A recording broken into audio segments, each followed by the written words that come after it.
Hi everyone, it's Kris from My Girlfriend's Quilt Shop, and may I be the first to congratulate you on the purchase of your brand new Janome 3160 or Janome 2030 sewing machines. Now, both of those sewing machines are very similar, but there's a few differences. And so we wanted to be able to combine the lessons that I'm going to be sharing with you over the next little while by talking to you about both machines and all of the things that they have in common.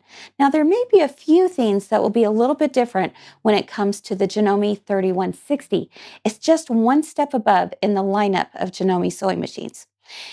However, most of those items will be all the same techniques, pretty much the same buttons, pretty much the same layout, and just a few minor differences. And when we get to those differences, I'll make sure and let you know. So without any further ado, let's go ahead and get started and take a look at what's included in your new sewing machine box.